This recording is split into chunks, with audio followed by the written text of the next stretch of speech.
Le cas des fondations Edmond de Rothschild développées par l'ESSEC porte en fait sur la transformation d'un héritage philanthropique. Souvent on parle en anglais de legacy transformation. Donc les objectifs pédagogiques de ce cas sont de permettre de rendre visible pour des étudiants ce qu'est une stratégie philanthropique. Quand on pense à don, on pense à qu'il y a une seule manière de donner. En fait, la réalité est que à partir du moment où on a décidé de donner des sommes d'argent pour des causes d'intérêt général, il y a en fait X manières de le faire et il y a de vraies stratégies de dons et ce cas illustre parfaitement bien les différentes stratégies qui peuvent être mises en œuvre, le cas illustrant l'évolution d'une stratégie, on va dire, plutôt caritative vers une stratégie beaucoup plus impactante qu'a suivi les fondations Rothschild. Comment transformer une nébuleuse en fait d'une douzaine de fondations à l'époque dans différents pays, la France bien sûr, la Suisse, l'Espagne, Israël, New York, et également des programmes dans les pays en voie de développement. Comment transformer ça de manière plus cohérente, comment définir des valeurs fortes qui dirigent à la fois les fondations mais également le groupe. Et enfin, comment constituer une équipe et comment se tourner vers l'impact afin, comme je le dis en anglais, que chaque philanthropic dollar porte véritablement ses fruits. Alors pourquoi rédiger un cas sur les fondations Rothschild, Edmond de Rothschild? Ces fondations, elles sont uniques en France et en Europe.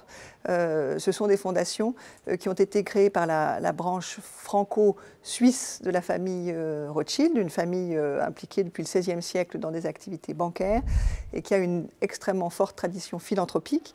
C'est donc une fondation, ce sont un réseau en fait de fondations familiales qui sont présentes dans plusieurs pays dans le monde, fortement basées en Europe, mais présentes également en Israël, aux États-Unis. À ce titre-là, elles sont assez emblématiques de ce que peut être quelque part le meilleur de la philanthropie européenne et ça nous semblait très important de le valoriser dans un contexte où on connaît en général mieux la philanthropie anglo-saxonne que la philanthropie européenne et les fondations Edmond de Rothschild nous donnent l'occasion de donner à voir on va dire, le meilleur de la philanthropie européenne. Les fondations Edmond de Rothschild aujourd'hui d'abord s'ancrent sur trois valeurs principales que sont l'engagement social, l'inclusion, au-delà des barrières religieuses, raciales, géographiques ou culturelles, et enfin ce qui nous rend uniques, on joue le rôle de passerelle entre le monde privé, les fondations, les organisations internationales,